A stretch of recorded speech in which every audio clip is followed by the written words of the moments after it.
You're not playing with those socks. I love it. No kids game around here. How you been? Good. Yeah. I've been out buying socks. Apparently.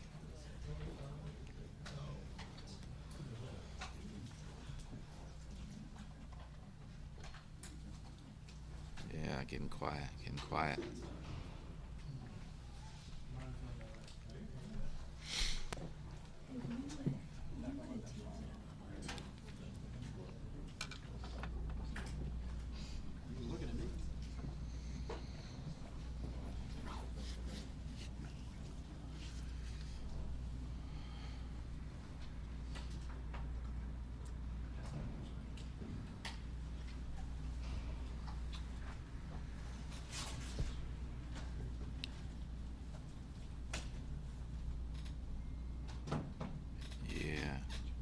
Is anybody not balanced at this point?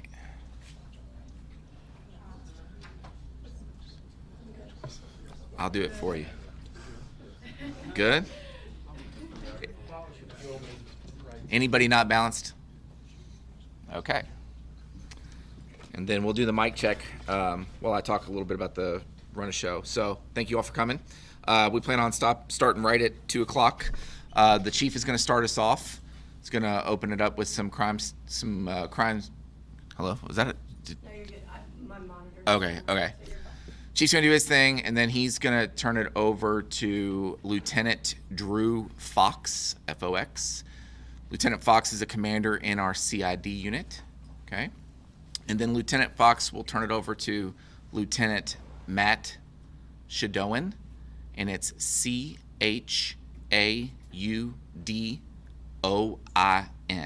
Shadowan. He is a lieutenant over our non-fatal shooting squad. Does anybody have any questions before we get going? Am I going to be live, or are you all kicking it back? Okay.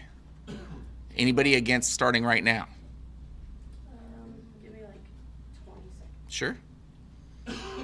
Sound check good with everybody? Yep. Great. Awesome. Thank you all.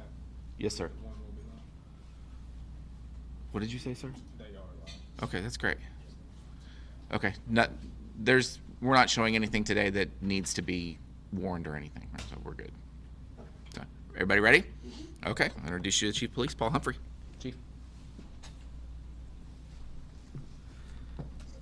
All right, good afternoon. Thank you for being here at our bi-weekly press conference. Another opportunity for us to give updates to you, the community, and be able to answer some of your questions. So we'll start off going through some of our numbers year to date compared to the numbers last year. So our homicides have gone down from 23 this time year to date to 16. Non-fatal shootings, which we'll talk a bit more in depth later about non-fatal shootings, have gone down from 59 year to date to 35. And then our robberies and carjackings have gone down from 23 to 13 year to date. So you can see pretty good improvements there, and we hope to continue on that trend. One of the things I do want to talk a bit more in depth about is our traffic fatalities. Our traffic fatalities are down, but we have had a few pedestrians hit recently and some hit and runs. And what I'll point out is that when it comes to traffic incidents, one of the things that nobody likes traffic enforcement particularly. Nobody wants to get pulled over for speeding. But when you look, there is a correlation between police officers writing speeding tickets and reductions in traffic deaths and serious injury accidents. And so we need officers out there on the interstates and our major thoroughfares making sure that they're doing that type of enforcement work. And one of the other things is that when we think about the technology that we're employing out there, like our flock cameras, that's very important pieces of technology to be able to capture and apprehend people that might be involved in things like hit and run accidents, as well as some of our more violent crimes.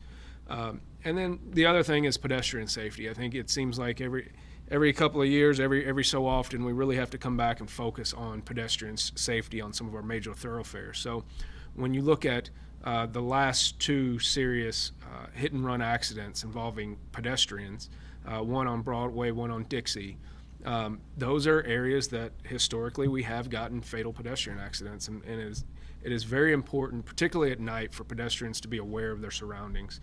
Cross at crosswalks, cross when you have the light. Don't wear dark clothing in the middle of the night, and cross in places where visibility is low, where there's not good lighting. So please understand that. Shifting gears a little bit back to the violent crime. I think your station last week pointed out, or our last update pointed out, the reduction in shootings and violent crime in general, but also noted that what happens when we get a spike in violent crime, and then ultimately we ended up with 3 people shot at the DMV. I believe it was later that day or the next day. And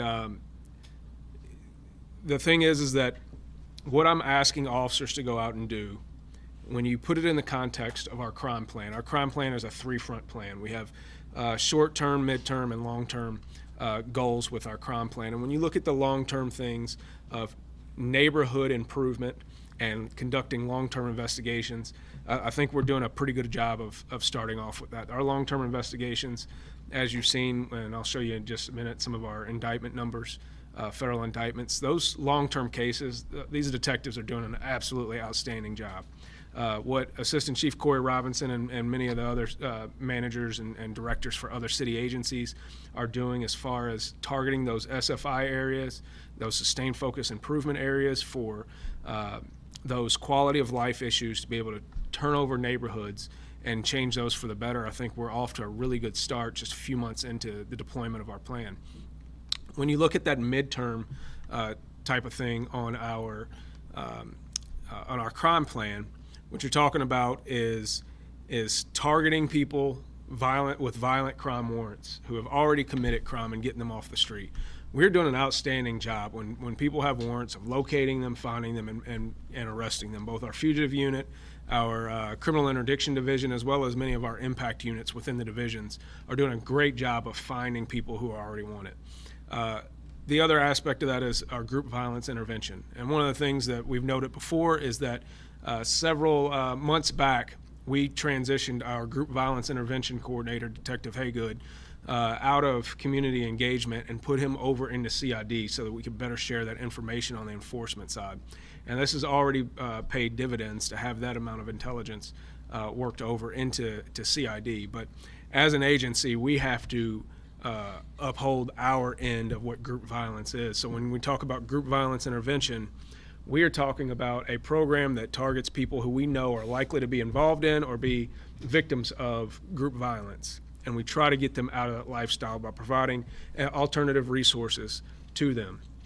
That being said, the other side of this is that we put them on notice. We warn them that we are coming after you.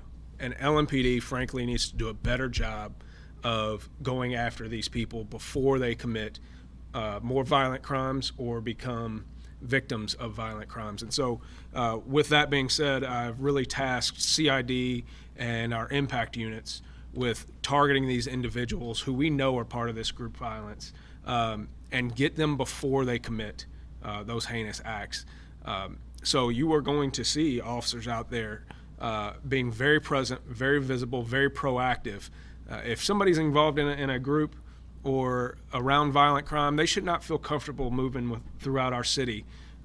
They should know that they need to look over their shoulder every step of the way, that the police might be stopping them, because we have to also talk about disruption of crime, not just enforcement and apprehension after people have already committed crimes, but how are we going to disrupt that crime cycle before it hits and before it does such great damage in our community.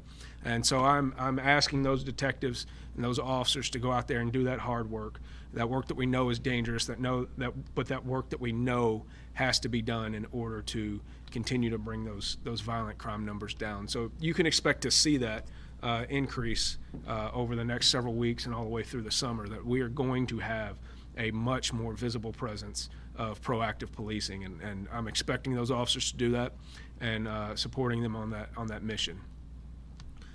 When you look at our arrest data from homicide non-fatal, so we've cleared four homicide cases so far this year, and we've made 13 non-fatal shooting arrests. A couple of those are arrests from cases last year. which Lieutenant Shadoan will speak about. And we've had 30 federal indictments so far. And remember, those federal indictments are important from the standpoint of those take time, and there are real long-term consequences for people who get federally indicted, and they are going to serve significant amounts of time in jail. So very proud of that number and the work that those officers have done. I'll ask for a little bit of help here. So on February 28th, so last Friday around 7:30, this person stole a St. Matthew's EMS ambulance wagon from Jewish Hospital downtown in the ambulance bay.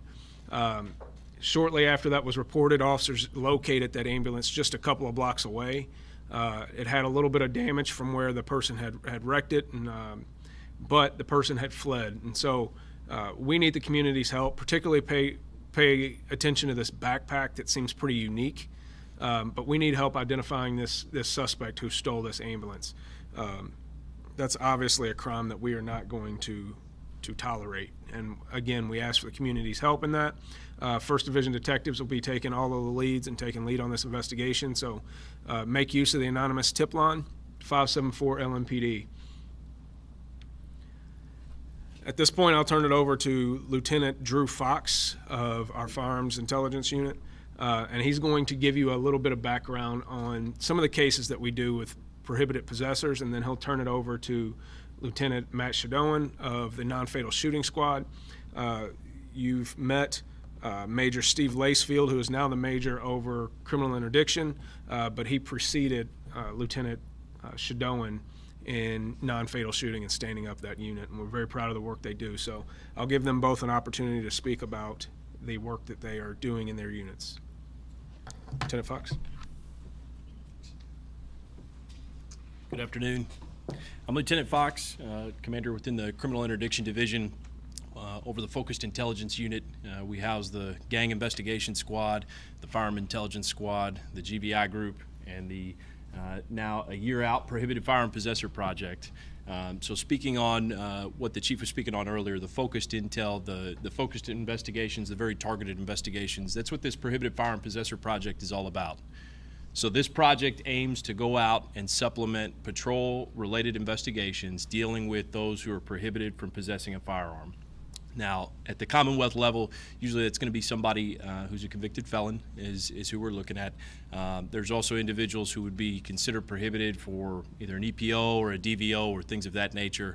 We also follow the federal firearm prohibitors as well. We've got folks on this project with the ATF, the Commonwealth Attorney's Office, the U.S. Attorney's Office, and the County Attorney's Office. So just a little bit about what this looks like. We run an arrest and screener report daily. We look at post-arrest narratives predominantly from patrol investigations.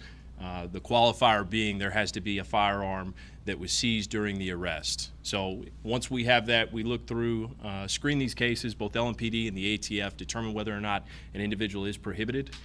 We come to find that roughly about a third of the arrests that we looked at, you can see our numbers down here on the bottom of this screen, a little over 1,000 last year for 2024, and about a third of those last year were convicted felons. From that number, we look to triage our resources and try and identify the individuals who we believe are most likely or most actively involved in driving violent crime. So just like the chief had said, that's what this project drives into. We get somebody with a gun before they're going to use it, or maybe after they've already used it, but we don't necessarily have enough to prove that case in court. This individual hadn't been arrested yet. So there's a lot of intelligence that goes in to that. That screening report is then summarized and it's passed off to the U.S. Attorney's Office and the Commonwealth Attorney's Office at the same time. Past iterations of this project, there's a driving force of how many cases can we drive towards the federal side or towards the Commonwealth side. This team meets monthly, and what this looks like is not where can we put all these cases, it's where can we get the most years served. We're talking about very violent individuals that we're looking at driving resources towards as far as investigations and cases. So where can we get the most time for these individuals and send them away to prison off the streets. And the last piece of this is our feedback loop, looking for effectiveness and the efficiency of the overall project. So this has got kind of a twofold part, we get feedback from the patrol officers as well as the prosecutors of what's worked, and then we also push down to patrol officers over what we're seeing and how we can do a better job going forward into these firearm-related cases. Year to date, the last thing I've got down there on the bottom, it's a little difficult to see. We've got just over 100 firearm-related arrests for 2025 year to date that we've reviewed. All right, and next up, you've got Lieutenant Shadone with the non-fatal shooting unit.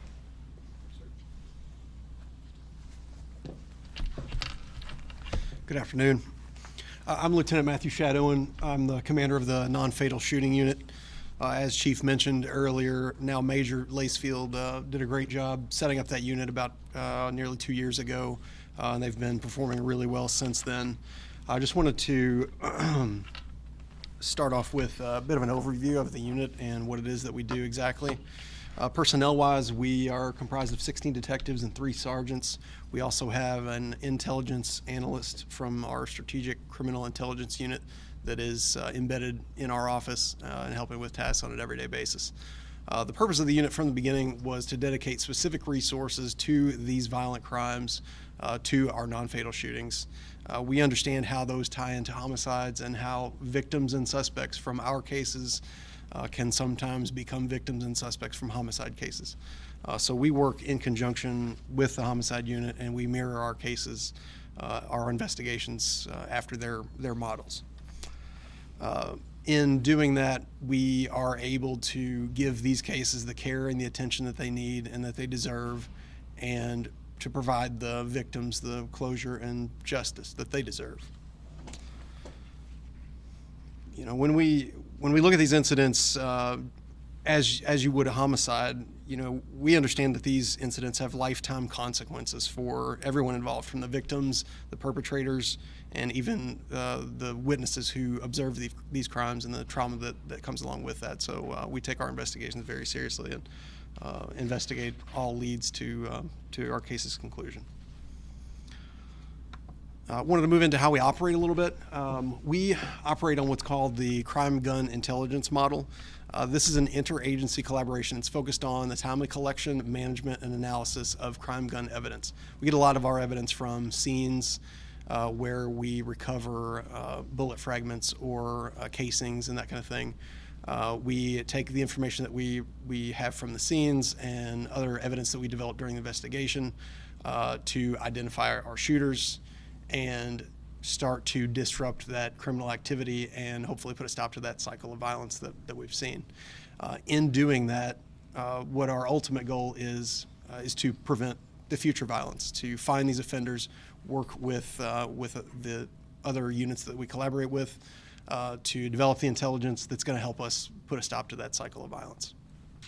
So that crime gun intelligence model, like I mentioned, we use a lot of different resources. NIBIN, which is the National Integrated Ballistics Information Network.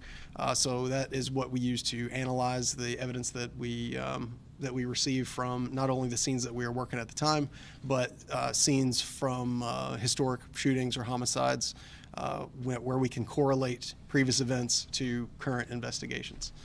We use ATF's E-Trace system, which helps us to identify the history of weapons, where they were purchased, how long ago, who the previous purchasers are. We use human intelligence and every additional resources that we have available. So, you know, we like I mentioned, we work in conjunction with the homicide unit, with criminal interdiction, with the strategic criminal intelligence unit, and the real-time crime center, as well as the crime scene unit. These units are involved in our everyday operations.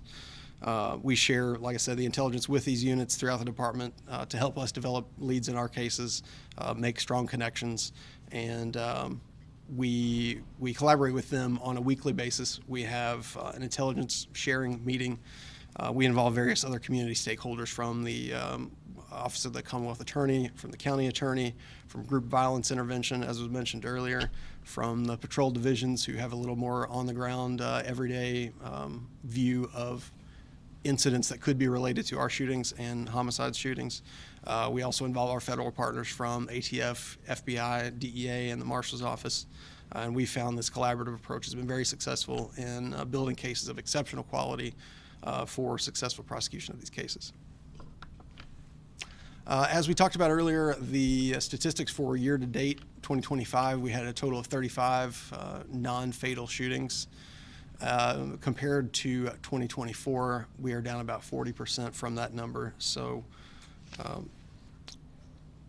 that's a good statistic for sure. I think we can attribute some of that to the quality of our investigations, the simple but consistent police work that we do. We knock on doors.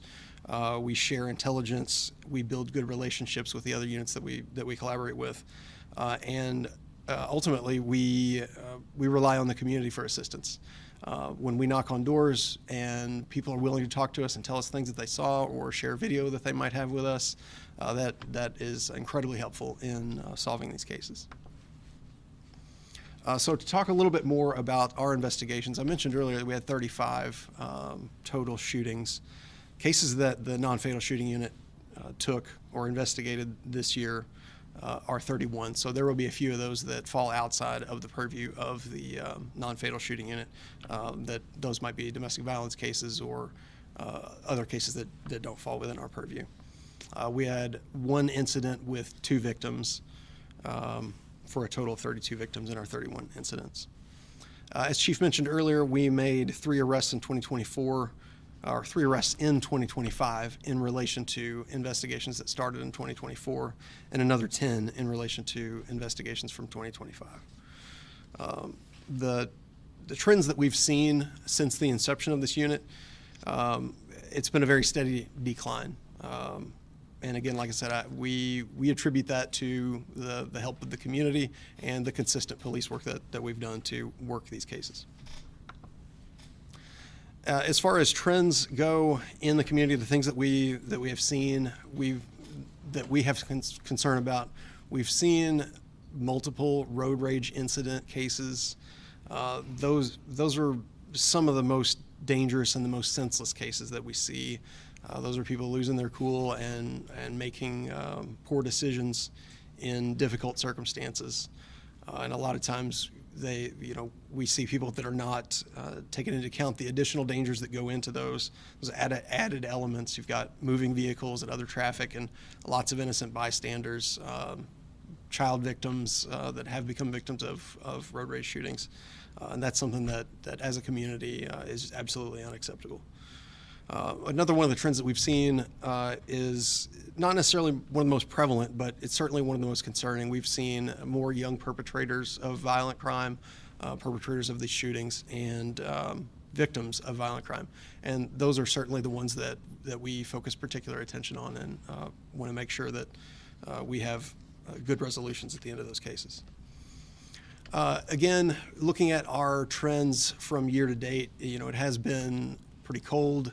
It's been snowy, people have been sick, so typically what that'll do is keep people inside. So we have seen that downward trend for 2025 in our numbers, which we could expect that to go up as the weather warms up a little bit and people start coming outside a little bit more. We'll see more of those conflicts in the community and people making the decision to engage in that violent crime.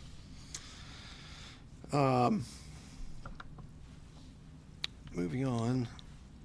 I'll mention again the 574 LMPD anonymous tip line. Any tips that come in that are related to non-fatal shootings are going to come directly to our unit. We're going to investigate those to their thorough conclusion. That's going to allow the tipster to remain anonymous, so you can feel comfortable putting that information out there, and we will investigate it and protect your identity. There are a number of different ways you can submit tips, either by calling 574 LMPD. We have an online tip submission form, and there is also the P3 Tips app for the iPhone and Android. You can find some of this information on our gun violence dashboard on the LMPD transparency tab of the Louisville-police.org website. There's a lot of other resources in there, information available so the members of the public can see what's going on and understand some of the gun violence that's going on in our community. With that, I'll turn it back over to the Chief. Thank you all. And thank you, Lieutenant Shadowin and Lieutenant Fox. Again, he talked about all of these tools and things that they use to investigate these crimes, but there is nothing more important than community involvement in keeping our streets safe.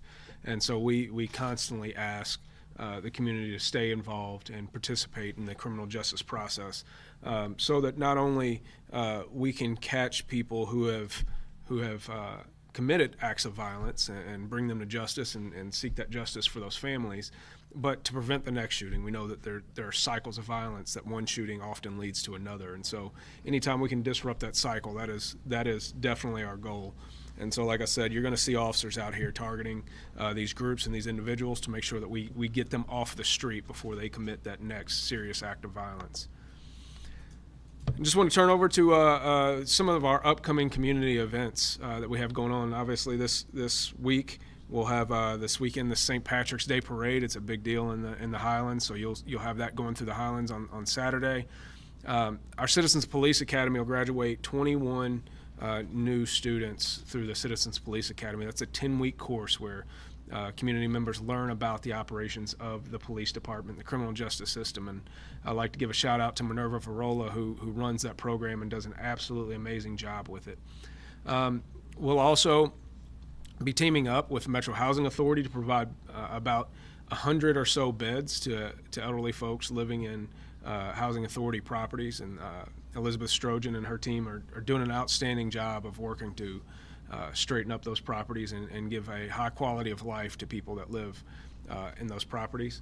And then lastly, I'll touch on our awards banquet coming up, where we get to honor the great work that the men and women of LMPD do, both sworn and civilian staff, and recognize those people for what they've done in the past year or so in 2024, and give some recognition and honor to those folks that are out there, working their tails off every day trying to make sure that they keep this community safe and bring justice to victims and represent our agency in the way that we want them to. So very appreciative to them.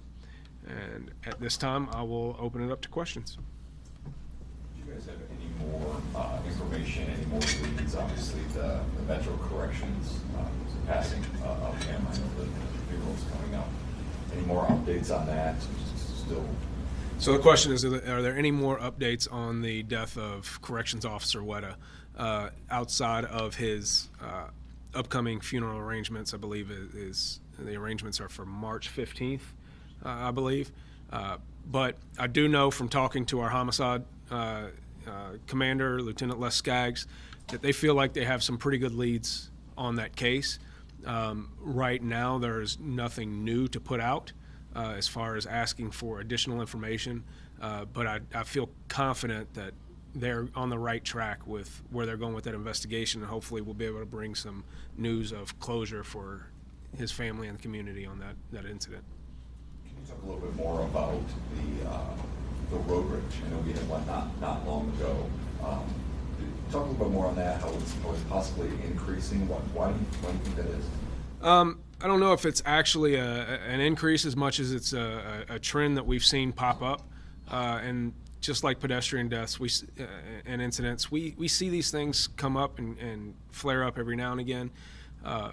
But I think we've all been in that situation where somebody cuts us off and all of a sudden you're mad and it's ruining your day. I think we could all benefit from just taking a deep breath every now and again.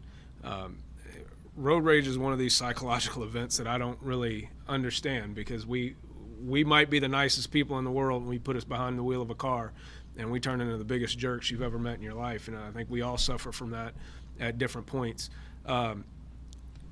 Just take a chill pill, relax a little bit. You're going to get there. It is not a personal offense if somebody cuts you off. They don't know you. They don't care about you. They're going to go on about their day. You go on about yours too. There is no reason for the offense of somebody cutting you off or honking at you in traffic to turn into a life and death situation. But rest assured that if you take it to the next level, LMPD is going to make sure that we do our part to investigate that incident and take care of that. So it's been about a year since the PFP program has been at work. Can you go through either an example or maybe a success story of how it's I'll bring Lieutenant Fox back up for that question. So the question was an example of how the PFP project has been successful over the past year. So being a year out, we still have several cases that are active in the court system, and so we're waiting to get better data as far as how that delineates down. Some of the early cases on some of the best case examples I've got when we're looking at some of these cases, it's going to be individuals that qualify as a persistent felony offender or an armed career criminal. So we're looking at a minimum sentence of 10 years. And these are individuals who have records from robbery in the first degree, doing a carjacking, getting out, and being out for maybe 6-7 months, and then get picked up with a gun, all the way to folks who have murder cases that are years and years past, but they get out of prison, they show the trend of constantly being armed and also consistently being involved in criminal activity. So that's probably the best. That's probably not exactly what you're looking for, but the best that I've got at this time. Do you have any examples that, like, maybe our community will remember or resonate with to kind of explain how this works? One of the best examples that I can think of, there was an individual who, through some issues to no fault of anybody within the judicial system, I want to make that clear, that I'm not throwing stones at anybody within the judicial system, but just the way the current criminal code was interpreted. This individual had aged out after having been convicted as an adult and had aged out on a rape sentence and was released after a very short period of time. And that's probably the most resonating point that I can think. And this guy was picked up with a gun, and through this project, it was able to go back, look at his history, and because of some of the instances, and because of some of the great work of, this is not me doing this work. This is great work of detectives and patrol officers that were able to put all this together and dig through his criminal history and paint this picture that he's now looking at a 20-plus year sentence going back into federal custody just for having a gun and qualifying as someone who's an armed career criminal is what that statute reads. And this number 101 firearm-related arrests this year, is that through the work of PFP, or is that just sort of general what LMPD is seeing? So that is 101 this year that have been reviewed. So that's not the total number of arrests, firearm-related arrests that LMPD's made, but that's the total number that have been reviewed by the project right now. And the chief has devoted some additional resources to that we're going to be able to review. Similar, we're expecting to review the same that we reviewed last year. By the end of 2024, we had approximately 125 active cases, and so that's what we're looking at that we'll probably maintain is somewhere around that 100 active cases going through the court process. And again, we've only had a handful that have adjudicated now, so I would imagine in another 6 to 12 month period we will see much of the work from 2024 start to pull out as far as the post-conviction information that we've got. My question is probably for Lieutenant Shadowin. So the advisory mentioned that we would get an update on an investigation that garnered a lot of attention. Which shooting was that? Do you know? I'm sorry. One more We time. got the media advisory today. It said that you all would give us an update on an investigation by the non-fatal shooting unit that garnered a lot of attention. Okay, that may be something I can. Well, then my next question will be for the chief. So you all mentioned trends that came out of your investigations with the non-fatal shooting unit. Do you know of any trends based on your investigations that you are seeing with hit and runs? Like when the vehicles do run, is it because it's stolen? Do people run out of fear? Like based on your expertise, why is that happening? So the question was about the trends and hit and runs and why those happen. People run for various reasons. Sometimes it's scared. Sometimes it's because they are involved in other types of criminal activity. So we have seen that in stolen cars. We have seen that in people who might be armed or have drugs or warrants, things like that. And we also see it on occasion where it's a person who hits and kills somebody and gets scared and flees. So there are various reasons why an individual might, but that is particularly in those cases, that's where the technology comes into play so much. I don't know if you recall, but around last 4th of July, we had a young lady that was hit and killed at 16th and Jefferson in a hit and run.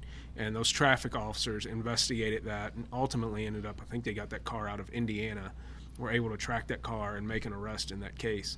And that was largely because of the combination of talking to witnesses and the technology that was able to be utilized to find and identify that vehicle and that driver. So, yes.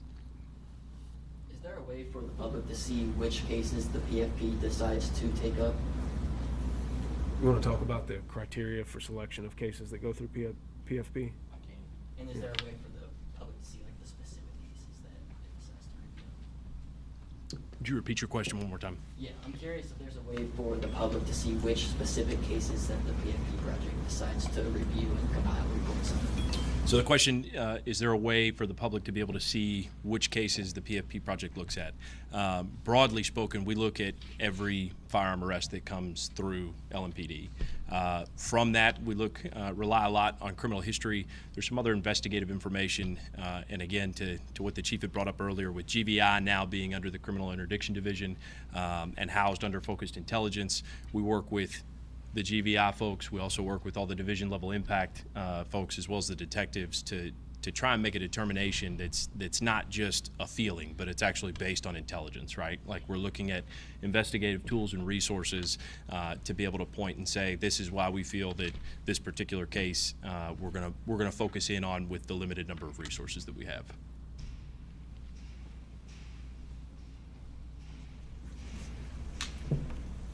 Anything else? Chief Humphrey, I have a question for you. This is from a colleague or a coworker. Next Thursday, March 13th, is 5 years since Breonna Taylor was killed.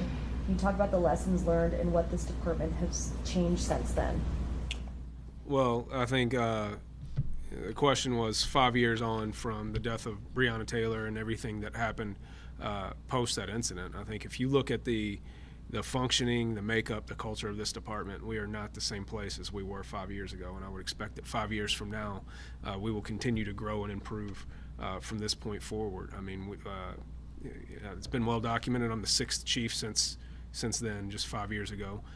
We've had massive turnover. We've had hundreds of policies changed. We've instituted all different types of systems and checks and balances, and frankly, we are still striving towards becoming a department of constant improvement, where it does not take a similar event for us to learn lessons to improve.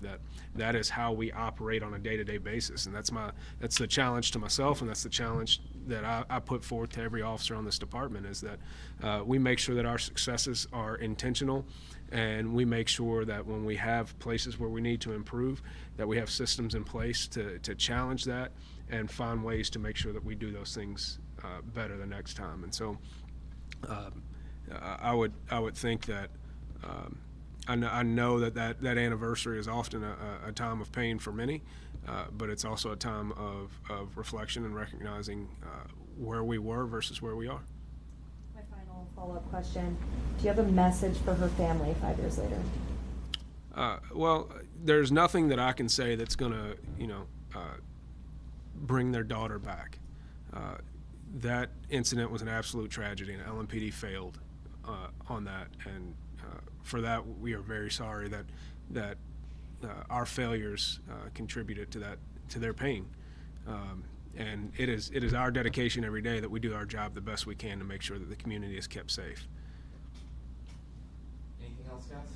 Chief, a question for you pertaining to the Deputy Shirley case. I know it was last month that said the Assistant Commonwealth Attorney dropped the case without prejudice because there was evidence missing.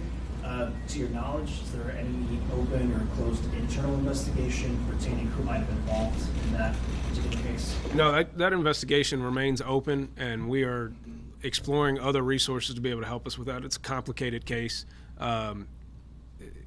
Many homicides are difficult to solve, and so I don't see this as being the fault of any individual.